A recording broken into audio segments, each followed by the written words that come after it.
ठाकुर जी बोलने लगे। सब ब्रजवासियों को इतना सुख मिला। अब तो ब्रजवासियों की लाइन लग गई अपनो अपनो नाम बुलवा में।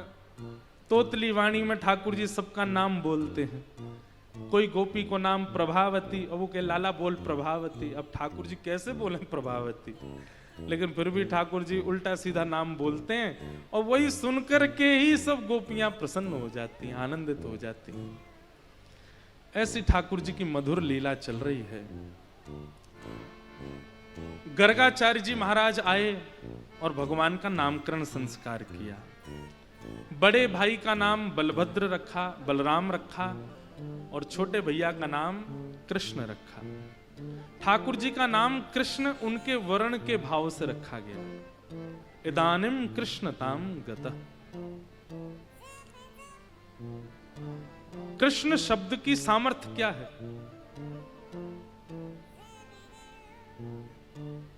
कृस्तु भूवाचक शब्द है। पृथ्वी के स्वामी को कृषि कहते हैं, और ण जो है वो निवृत्ति वाचक है। मतलब इस नाम को गाने वाला व्यक्ति निवृत्ति को प्राप्त होता है,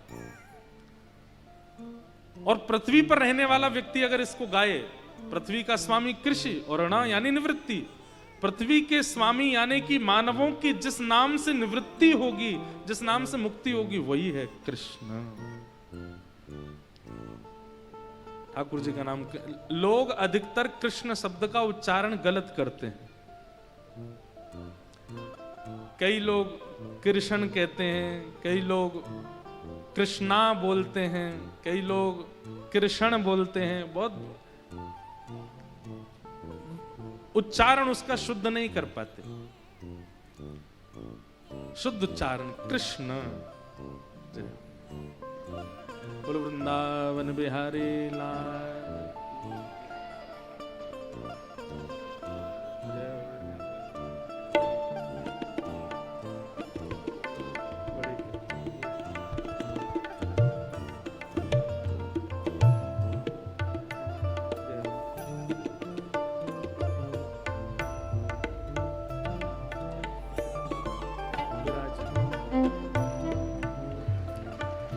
आज परम आनंद की बात है, हमारे मध्य में श्रीमद् रामचरितमानस एवं श्रीमद् भागवत कथा के बड़े प्रखर सरस प्रवक्ता, जो कि आपके यहीं हरिद्वार की भूमि में विराजते हैं, ऐसे परम पूजनीय वंदनीय श्री चिन्मयानंद बापू जी पधारे हैं। बहुत बहुत प्रणाम, बहुत बहुत वंदन। आप श्री का सानिध्य एक दो बार दास को प्राप्त हुआ है, पर आज प्रत्यक्ष कथा में आपका आगमन हुआ है। व्यास मंच से आपके मंगल भाव को बारंबार वंदन करते हैं। आपकी बहुत वर्ष पहले वृंदावन में कथा हुई थी, तब घर भी आना हुआ था और कथा में भी आपके दर्शन हुए थे, पर आज आपको प्रत्यक्ष यहाँ आपकी ही हरिद्वार में दर्शन करके खूब सुख मिल रहा है, खूब आनंद है। बोलो वृंदावन बिहारी लाल की। इदानिम कृष्णताम गतः। भगवान का नाम कृष्ण रखा गया। ठाकुर जी का नामकरण श्री गर्गाचार्य जी महाराज के द्वारा किया गया। धीरे धीरे ठाकुर जी अब 3 वर्ष के है गए, और जैसे ही लाला 3 वर्ष के भय हैं, इतने उद्यमी है गए हैं। एक बात सुनिएगा हमारी बहुत ध्यान से।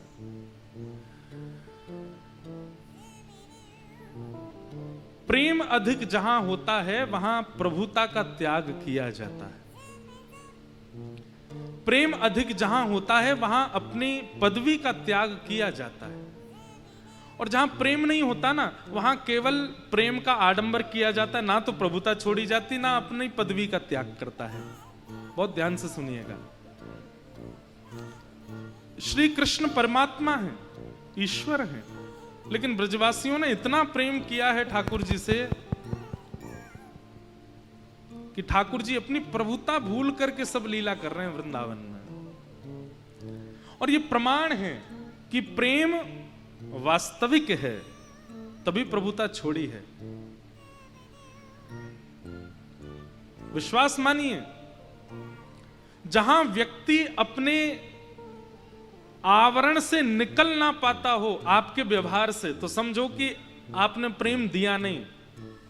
आपने इतना स्नेह दिया, इतना प्रेम दिया, इतना उसको रिझा लिया कि वो अपनी स्थिति से बाहर आकर के सहज हो गया। और ये सामर्थ्य ना तो ज्ञान में है ना वैराग्य में, ये सामर्थ्य केवल प्रेम में है ऐसा कराने की। सामने वाला अपनी स्थिति भूल जाए, अपनी पदवी भूल जाए, अपनी प्रभुता भूल जाए। एक बात कह दें, आज भी हम सबके घर में ठाकुर जी हैं, लेकिन हम इतना प्रेम दे ही नहीं पा रहे हैं कि वे अपनी प्रभुता भूल करके चलने लगे, बोलने लगे, बैठने लगे, खाने लगे, पीने लगे, कुछ करने लगे। वो जैसे हैं वे जैसे आए थे वैसे ही रहते हैं, परिवर्तन नहीं होता उनमें।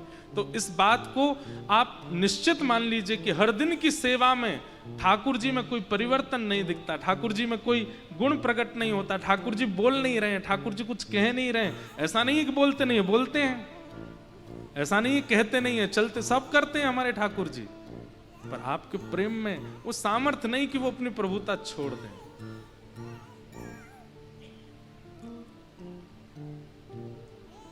सूरदास जी में वो सामर्थ्य थी, इसलिए ठाकुर जी बोलते थे।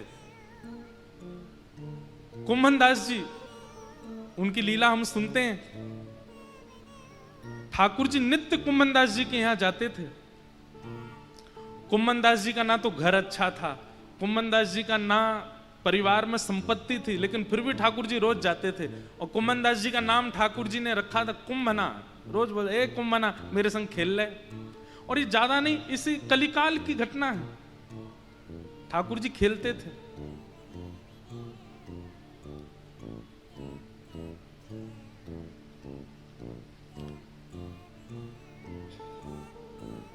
हमारी स्थिति ऐसी बन नहीं पाई है अभी तक कि हम ठाकुर जी से कुछ बुलवा दें, कुछ कहवा दें। जैसे हैं यथावत रहते हैं ठाकुर जी। प्रेम प्रस्तुत करो, उसी से बोलते हैं ठाकुर जी। ब्रजवासियों ने इतना प्रेम प्रकट कर रखा है कि ठाकुर जी अपनी प्रभुता भूल करके ब्रज में लीला कर रहे हैं। श्रृंग्यग्निड्यं जलद्विजकंटकेभ्यः क्रीडा परावति चलौ स्वसुतो निषेद्धुम् ग्रह्याणि कर्तुमपि यत्र न तज्जनन्यो शोकातयापतुरलं मनसो नवस्था। एक श्लोक में शुकाचार्य जी महाराज ने ठाकुर जी के सब्र ऊधम बता दिए। श्रृंग्यग्निड्यं जलद्विजकंटकेभ्यः। सबसे पहला ऊधम क्या है ठाकुर जी का? गैया, बड़े बड़े सींग वाली गैया ठाकुर जी को झूला है। क्या है? झूला। एक तरफ तो दाऊ दादा लटक जाए, दूसरी तरफ लाला लटक जाए, और जब तक गैया बैठी है तब तक तो ठीक है। जैसे ही गैया खड़ी है जाए, सोई ठाकुर जी के में दाऊ दादा कस के पकड़ लो, झूला बन गो हमारो। और गैया जहां जावे ठाकुर जी ऐसे लटक के झूले वहां पे। और जैसे ही हाथ छूटन लगे, जैसे ही हाथ की पकड़ कमजोर रहने लगे, फिर चिल्ला में, मैया देख तेरी गैया हमको मार रही है, जल्दी बचा जी, हमें मार भी ले जा रही है। एक दिन ठाकुर जी चढ़ गए गैया पे, सींग पकड़ लिए उसके। गैया भी बोली, रोज रोज आ जाते हैं। अच्छा, ठाकुर जी की सेवा में जड़ चेतन जीव सब लग जाते हैं। गैया बोली, आज इनको आनंद कराऊं थोड़ा। और महाराज जैसी सींग पर ठाकुर जी चढ़े और जोरते अपने पाम से गैया को ऐसे हिला में कि ये कहीं भागे तो हमको आनंद आवे। लेकिन आज गैया दौड़ करके गई, और जहां 9 लाख गैयाओं का गोबर का ढेर है वहां चली गई। ठाकुर जी बोले, दाऊ दादा जी गैया गलत मार्ग पे जा रही है। दाऊ दादा यहां गिर गए तो हम तो गोबर में डूब जाएंगे। और वहां जाकर के गैया ने जोर जोर से अपने सींग और हिलाए। अरे जे गैया तो हमको गोबर में फेंक रही है, अरे दाऊ दादा ने एक बच्चियों बच्चियों, इतने में तो दोनों उनके हाथ छूटे और गले गले तक गोबर में ही धस गए। उछट करके मुंह पे आ गए हो, नाक पे आ गए हो, आंख पे आ गए हो। अब गोबर का एक स्वरूप होता है कि उसमें वो इतना कोमल भी होता है, लेकिन उसमें अगर पैर वैर फंस जाए तो खूब ताकत लगानी पड़ती है। अब ठाकुर जी फंस गए। यशोदा मैया बोली, लाला अरे कन्हैया कहाँ है? ठाकुर जी गोबर में से चिल्ला रहे, मैया यहां हूं। बोले मुझे तो दिखना रहो। अरे मैया गोबर के पास आ। जैसे ही मैया गई तो गोबर में इतने इतने धसे हुए ठाकुर जी। मैया बोली, राम राम राम, इतना नभाऊं तो को इतना धुवाऊं, ऐसा सुंदर बनाए के रखूं, कारो तो वैसे ही है तू, और फिर भी तेरा इतना श्रृंगार करूं, लेकिन तू माने ना जब गोबर में ही आके खेले। मुझे तो लगे लाला तू पूर्व जन्म को सूकर दिखे। अब मैया बाहर निकाल ले मुझे यहाँ थे। यशोदा अब जैसे गोबर में चले गए तो ठाकुर जी को मैया भी ऐसे करती है, चल मेरे पास मत आइयो, ऐसे हाथ पकड़ ले। हाथ पकड़ के मैया ऐसे उठा के ऐसे ही ले जा रही है ठाकुर जी को। ठाकुर जी कह रहे, मैया तुमको एक बात बताऊं? बोले कहा, तेने 12 भगवान को नाम सुनो? मैया बोली, हम बे सुनो तो है। वो मैं ही तो हतो मैया, मैं ही जन्म लेके आयो, मैं ही बड़ा भगवान बन के आयो, मैंने ही पृथ्वी की रक्षा करी। मैया बोली, हम बे तभी गोबर में खेले तू? बोले हाँ मैया। अब चल स्नान कर ले जल्दी। मैया दूर खड़े करके लाला पे पानी डाले। ठाकुर जी कह रहे, मैया ऐसे आनंद ना यार हो। बोले का करेगो? बोले एक बार अपने हृदय ते लगा। वो दूर रही हो मुझे, गोबर लग रहा तुम्हें। ठाकुर जी के मैया ऐसे सुख ना मिलेगो। ठाकुर जी दौड़ के गए, मैया से ऐसे अंग लगा के और अपनो अंग ऐसे करने लगे मानो पूरा गोबर मैया पे लगा दिया। बोले अब मैया संग संग नहाएंगे, दोनों स्नान करेंगे। ऐसा सुख ठाकुर जी दे में यशोदा मैया को। द्यमष्टि, इतनी सुंदर लीला है द्यमष्टि की। ठाकुर जी क्या करते हैं? रोज का क्रम है ठाकुर जी का। जो बछड़ा बछिया जन्मे हैं गौशाला में, सवेरे उठते ही ठाकुर जी उनके पास जाते हैं। और जिनका 4 दिन पहले 10 दिन पहले जन्म हुआ है, उन बछड़ा बछिया के मुंह खोल के उनके दांत गिनते हैं, फिर अपने गिनते हैं कितने आ गए, मेरे ज्यादा कि या के ज्यादा। और फिर रोते रोते मैया के पास जाए, मैया मैया। मैया बोले का भयो? देख वह बछड़ा है, देख मैया मैं 3 साल को है को, और वो 10 दिन पहले जन्म हुआ के मुंह ते ज्यादा दांत आ गए निकर के, मेरे ना निकरे। मैया बोली, लाला तू मक्खन खावे, दूध ना पीवे, दूध पीवे ते दांत आमे, तू दूध पियो कर। ठाकुर जी दूध पीते हैं, चोटी पकड़ के दूध पीते हैं। मेरी चोटी बढ़ेगी, मेरे दांत निकलेंगे। संग यज्ञ जम शशि जलद द्विज कंटक। ब्राह्मणों के साथ लीला करते हैं, क्रीड़ा करते हैं। सब ठाकुर जी की लीलाएं बड़ी मधुर हैं। कि वत्सान मुंचन क्वचिद समय क्रोश संजात हास। गोपियां जाकर के ठाकुर जी की शिकायत करती हैं, मैया तुम्हारो लाला ऐसो करे ऐसो करे ऐसो करे। मैया सबरी गोपीन ते कह दे, जब तक मेरो लाला रंगे हाथ नहीं पकड़ो जाए मुझे शिकायत मत करियो। रंगे हाथ पकड़ो आके मुझे शिकायत करो, सबरी झूठी झूठी बात बना में आके। हमारे पूज्य पिताजी महाराज एक भाव गाते हैं कि ये गोपियां उल्हाने लेकर के कृष्ण दर्शन के बहाने से जाती हैं। प्रेमी का एक स्वभाव होता है कि वो अपने प्रियतम को देखने के लिए बहाना ढूंढता है कि क्या बहाना दूं। ये सब गोपियां उल्हाने लगाती हैं और उल्हाने लेकर के जाती हैं यशोदा मैया के पास।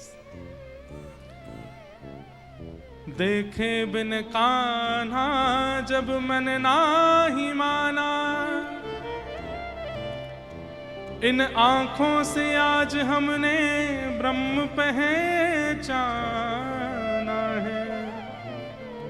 कृष्ण चरण कमलों में मन को लगाना, इन गोपियों का ताना ये उल्हाना तो बहाना है। बहाने बना करके गोपियां जाती हैं, अपने घर घर की बात कहती हैं। बड़ा चढ़ा करके बोल देती, अब लाला तो छोटो सो सफाई दे ना सके। यशोदा मैया डांटने के लिए ठाकुर जी को बुलाती हैं, गोपियां दर्शन कर लेती हैं। एक बात समझने की है, ठाकुर जी केवल 3.5 वर्ष के हैं और 3.5 वर्ष के ठाकुर जी में गोपियों को प्रियतम का दर्शन होता है। इससे यह बात स्पष्ट होती है कि ये वो प्रेम नहीं है जिस प्रेम को आप लोग और हम लोग देखते हैं। ये काम लीला नहीं है, ये स्वच्छंद प्रेम है। 3.5 वर्ष के बालक के प्रति कैसे हो सकती है ऐसी भावना, लेकिन गोपियों की है। गोपियां आकर के मैया से बात करती हैं, मैया लाला को डांटती हैं, गोपियां देख करके चली जाती हैं। इस प्रकार अनेक ठाकुर जी की बाल लीला। एक दिन दामोदर लीला हुई, 2 वृक्षों को स्पर्श कर दिया, दोनों टूट के गिर पड़े। कुबेर के पुत्र नलकूवर मणिग्रीव प्रकट हो गए। वाणी गुणानुकथने श्रवणौ कथायाम हस्तौ चकर्मसु मनस्तव पादयोर्नः स्मृत्याम शिरस्तव निवास जगत प्रणामे दृष्टि सताम दर्शनेस्तु भवत्तनूना। स्तुति गाई, बहुत ध्यान से सुनिएगा। कुबेर के पुत्र नलकूवर मणिग्रीव को शाप लगा था, इस कारण से वो वृक्ष बन गए थे, लेकिन आज भगवान के स्पर्श से मुक्त हो गए। दोनों ने भगवान की स्तुति गाई और स्तुति गा करके क्या कहते हैं कि हे नाथ, हमारी वाणी आपके गुणानुवाद गावे, हमारी दृष्टि आपका दर्शन करे, हमारे कान आपको श्रवण करें, हमारे हाथ आपकी सेवा करें, चरण आपकी प्रदक्षिणा करें। और यदि आपका दर्शन संभव ना हो तो भवत तनु नाम, आपके जो तनु, तनु कहते हैं पुत्रों को, तो भगवान के तनु कौन है? भगवत कथा गाने वाले, भगवत भाव में रहने वाले, भगवत भेष में रहने वाले, भगवत स्वभाव को धारण करने वाले जितने भी वैष्णव हैं, ये भगवत तनु हैं, भगवान के बालक हैं। नलकूवर मणिग्रीव कहते हैं आप ना दिखो तो कम से कम आपके तनु, आपके वैष्णवों का दर्शन हमको होता रहे, ऐसी हम पर कृपा हो। बंधु एक बात मानिएगा हमारी, आप श्री राधा रमण जी दर्शन करने जाते हैं, जैसे ही कपाट खुलते हैं, दर्शन खुलते ही सबकी भुजाएं खड़ी हो जाती हैं, मुख से जय जय श्री राधे, राधा रमण लाल की जय आदि आदि सब उद्घोष होता है।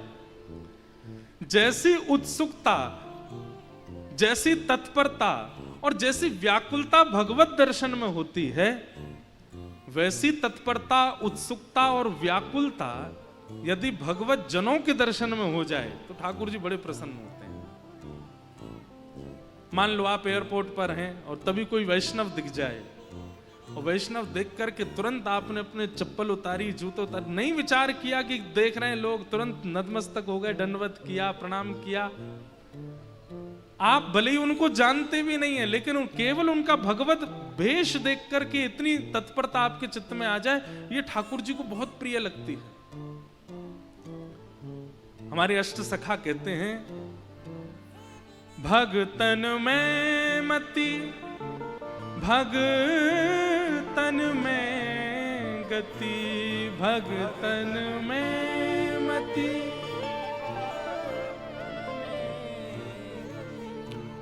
संत चरण रज सदा लुभाने, संत चरण रज सदा लुभाने, जब अपनों करी जाने गिरधर, जब अपनों करी जाने। गिरधर ने आपको अपना लिया, ये कब जानो? बोले भगतन में मति, भगतन में गति, संत चरण रज सदा लुभाने, गिरधर जब अपनों करी जाने। वैष्णव भेष, वैष्णव भाव वाले के प्रति आपकी पूर्ण तत्परता है, पूर्ण उसके प्रति समर्पण की भावना है, समझो ठाकुर जी ने आपको स्वीकार कर लिया है। भगवत जनों के प्रति आपकी निष्ठा नहीं है, केवल ठाकुर जी की सेवा पूजा पाषाण सेवा में ही लगे रहते हैं, ठाकुर जी उससे प्रसन्न नहीं होते। भगवत जनों के प्रति आपकी निष्ठा, उससे ठाकुर जी बड़े प्रसन्न होते हैं। ठाकुर जी को प्रिय लगता है। नलकुंवर मणिग्रीव ने यही मांगा कि आपके जनों के प्रति हमारी ऐसी निष्ठा हो जाए नाथ। भगवान ने उनको मुक्त किया। यशोदा मैया ने ऊखल में बांधा था ठाकुर जी को, वृक्षों के गिरने की आवाज आई तो दौड़ करके गई, ठाकुर जी को मुक्त किया और मन में विचार किया कि अब हम गोकुल में नहीं रहेंगे। जाद नाते लाला भयो, कोई ना कोई पीड़ा आवे, अब यहां से हम चलेंगे। और सब ब्रजवासियों के सहित गोकुल से वृंदावन की ओर चले। सब वृंदावन जा रहे हैं।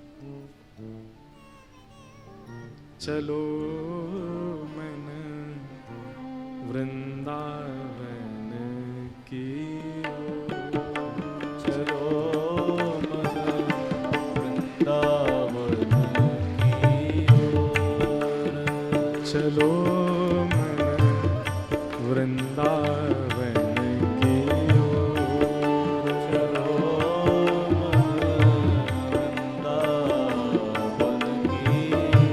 वृंदावन की ओर, वृंदावन की ओर,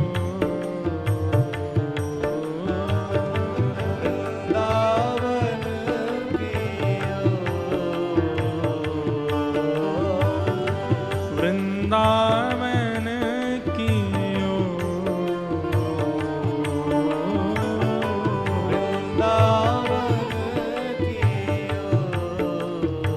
चलो मन वृंदावन की ओर,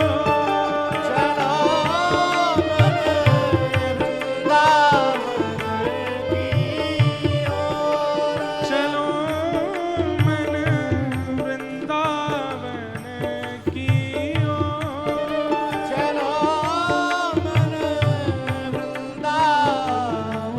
श्री वृंदावन धाम की।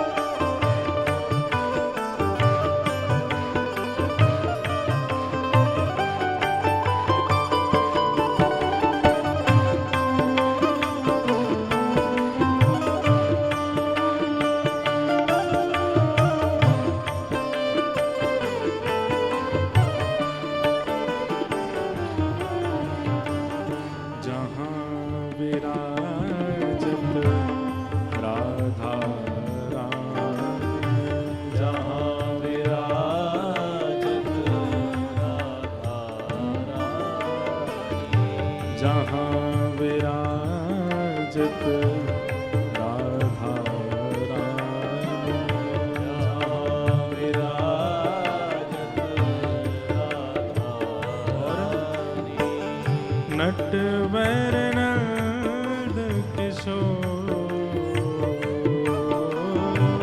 नटवर नंद किशोर, नटवर नंद किशोर, नटवर नंद किशोर, हे चलो मन वृंदावन की ओर, चलो मन वृंदावन की ओर, हे चलो मन वृंदावन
नाचत नंद किशोर,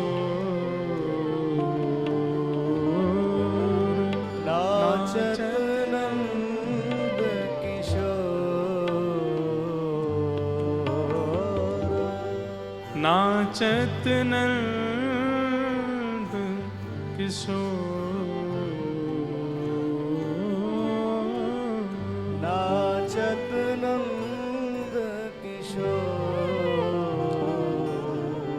चलो मन वृंदावन की ओर, चलो मन वृंदावन की ओर।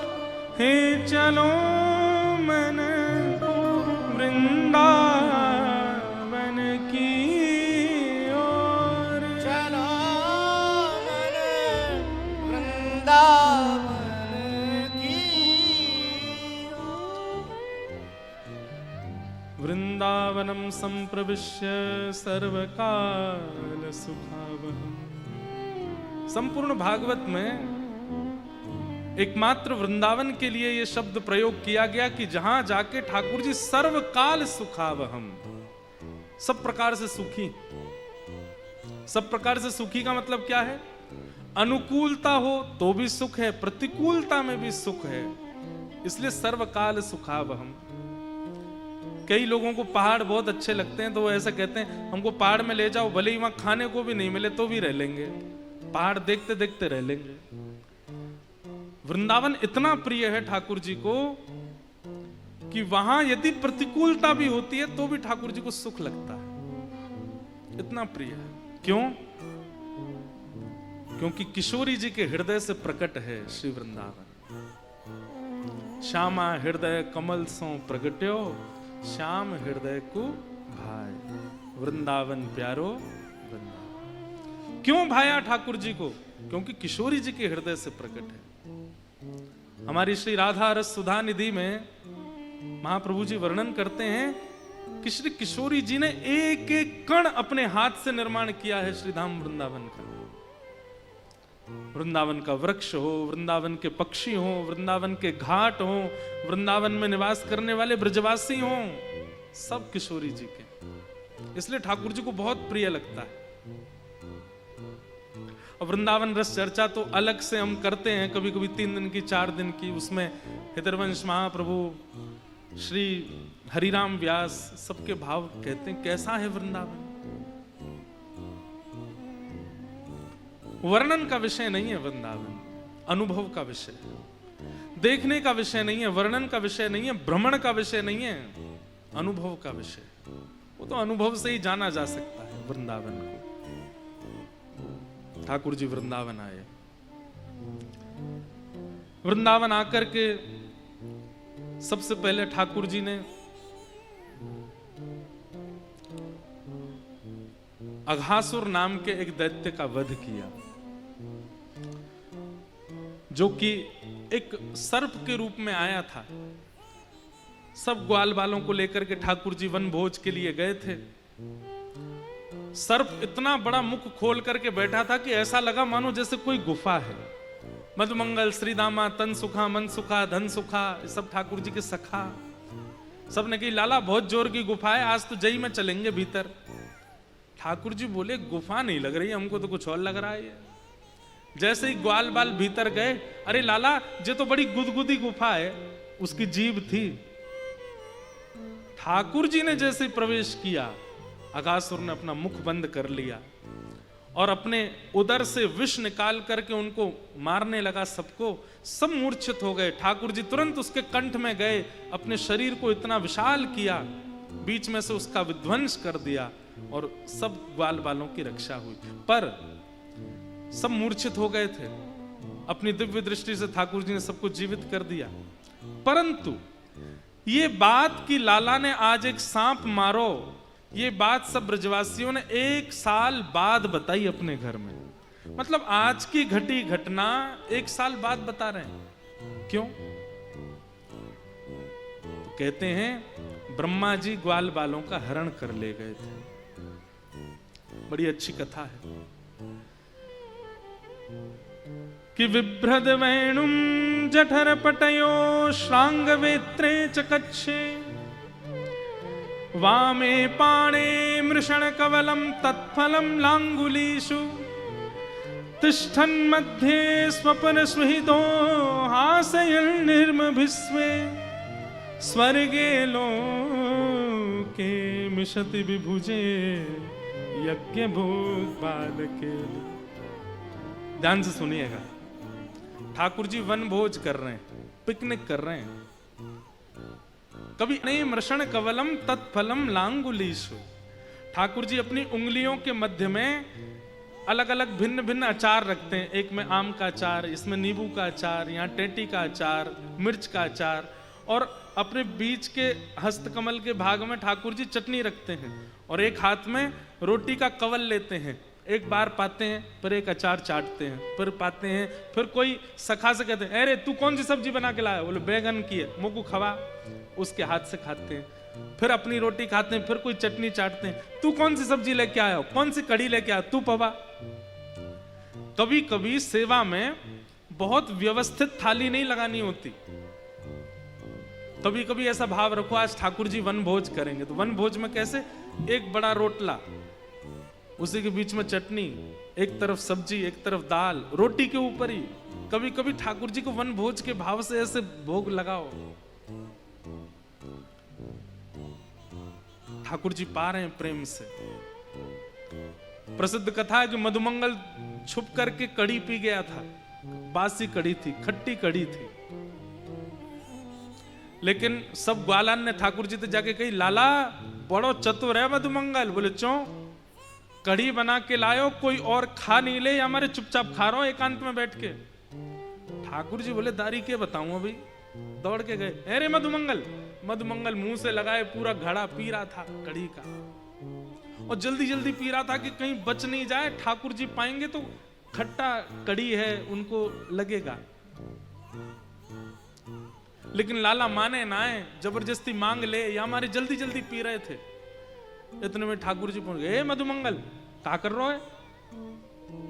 मधुमंगल ने जैसे ही मुख से हटाई, कछुना लाला, अच्छा हम ते कड़ी छुपा के खा रहे है ना? लाला बात वो ना है, 3 दिन आते घर में कछु बनो ना है, एक एक कड़ी पा रहे हैं सबरे घर के। अब तू तो राजा को लाला, तेरे घर तो रोज नए नए पकवान बने, हम तो लाला गरीब हैं। 3 दिन पहले की कड़ी धरी, बासी है गई, दुर्गंध आ रही वहां में ते, खट्टी है गई। तू खावेगो तो तू को कर्कश लगेगी, या हमारे एकांत में खा रो। और तू माने ना है, सामने बैठतो तो जरूर खातो, या हमारे एकांत में खा रो। ठाकुर जी बोले, बिना चाखे कैसे जानूं कि खट्टी है? तेरे कहवे ते थोड़ी मानूंगा मैं तो चाखूंगा। मधुमंगल बोलो, अब तो लाला में सबरी पा गए हो, या मैं तो बच्ची ना है। ठाकुर जी बोले, हिलियो मत इतकुआ। और ठाकुर जी ने उस ऐसे थोड़ी पकड़ी और अपने समीप लेकर के बोले, तेरी नाक पे, होठ के ऊपर और यहाँ पे थोड़े थोड़े कड़ी के कण लगे, मैं इनको चाट लूं? नहीं नहीं लाला, नहीं। इतने तो ठाकुर जी ने पकड़ के जीभ निकाल के चाट गए। नाक पे, होठ के ऊपर, गाल पे जो जो कड़ी के थोड़े भाव मिले, ठाकुर जी चाट गए। मधुमंगल के नेत्र सजल हो गए, आंसू गिरने लगे। लाला तू इतनो प्रेम मत करे कर हमते, हम ब्रजवासी, हमें तो गोबर की सुगंधी आती रे। हम कछु भी पहन लें, कछु भी खा लें, ना उठवे को ढंग ना बैठवे को ढंग, हम तो ऐसे ही बावड़े से। और तू इतनो प्रेम देवे हमें, हमें ऐसा लगे हम जन कौन है। ठाकुर जी बोले, ये भेद बता के तू मुझको अलग काहे को कह रहा है? अरे मैं हूं ब्रजवासी हूं, मैं हूं तेरे जैसा हूं। और भैया कड़ी ने खट्टी तो हती, लेकिन तेरे मुख लग जावे तो मीठी सी लग रही मुझे, तो बहुत अच्छी। मधुमंगल ने ठाकुर जी को हृदय से लगा लिया। बोले, लाला तू बहुत प्रेमी है। अब यहां ये लीला चल रही है, लेकिन आकाश से समस्त लीला देख रहे देवता कुछ तो हंस रहे हैं, कुछ भावुक हो रहे हैं, लेकिन ब्रह्मा जी चिंतित हो रहे हैं। ये परमात्मा है, ये सच में भगवान है। सहस्त्र शीर्षा पुरुषा सहस्त्राक्षा कह करके जिनको निवेदन किया जाता है ये वही है। खम्बायु अग्निम शलिलम महिम च ज्योतिम से सत्वान दृशो द्रुमादीन कह करके जिनको पूरे विश्व में देखने की भाव कही जाती है ये वही है।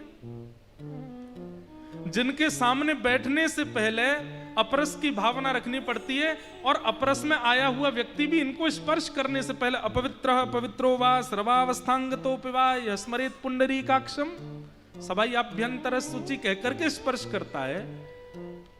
इतनी शुद्धता पवित्रता का ध्यान रखना पड़ता है तब इनके स्पर्श के अधिकार मिलता है। और ये ब्रजवासियों के मुख से मुख लगा के उनकी कड़ी चाट रहे हैं। ये परमात्मा है। ये प्रसंग जब मैं सोचता हूं ना तो मेरे मन में आती है जब ब्रह्मा की मति घूम सकती है तो मानवों की क्यों नहीं घूमेगी। कई बार लोग बोल देते ना ठाकुर जी ने रास किया, ये रास कोई भगवान करते हैं? ठाकुर जी ने चोरी करी, चोरी कोई परमात्मा करता है? आजकल बड़े बड़े इन्फ्लुएंसर भी हैं, वो भी बोलते हैं गोपाल जी की सेवा करते हैं, गोपाल जी को यूं करते हैं। अरे वो परमात्मा उसको झुनझुना दिखाते हैं, उसके सामने ऐसा करते हैं लोग वृंदावन जाने वाले। आपकी गलती नहीं है, हमारा निर्माण करने वाले ब्रह्मा की भी मति घूमी थी तो हमारी घूम जाए तो कोई बड़ी बात नहीं है। ठाकुर जी की लीला में संशय उत्पन्न होना ही सामान्य बात है, ब्रह्मा को भी हुआ। लेकिन प्रेम लक्षणा भक्ति यदि चित्त में है तो संशय नहीं होगा, स्वीकार होगा। भक्ति का केवल आवरण है, ज्ञान का केवल आवरण है तो संशय उत्पन्न होगा। लेकिन प्रेम लक्षणा भक्ति यदि पूर्ण रूप से चित्त में विद्यमान होगी तो संशय नहीं, स्वीकार होगा। जो कर दें ठाकुर जी। हमारे हितरवंश महाप्रभु कहते हैं जोई जोई प्यारो करे सोई मोहे भावे, जोई जोई प्यारो करे सोई मोहे भावे, मोहे जोई सोई सोई करे प्यारे, भावे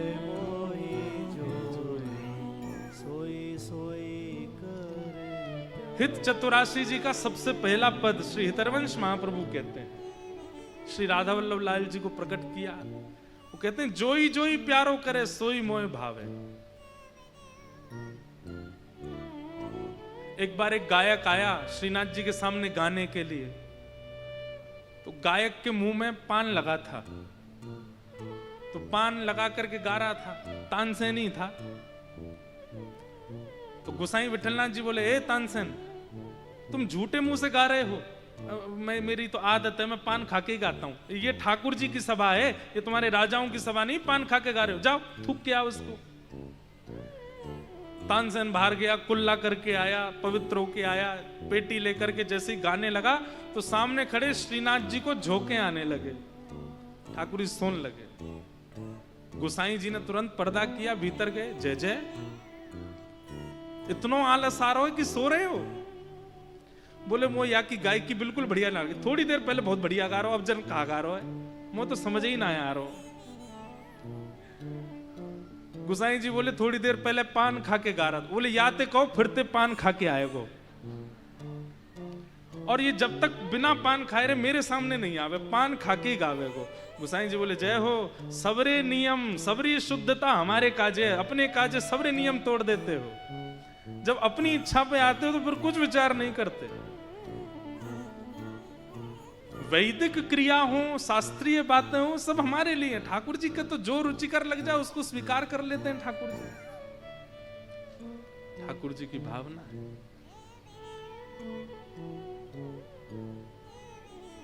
जोई जोई प्यारो करे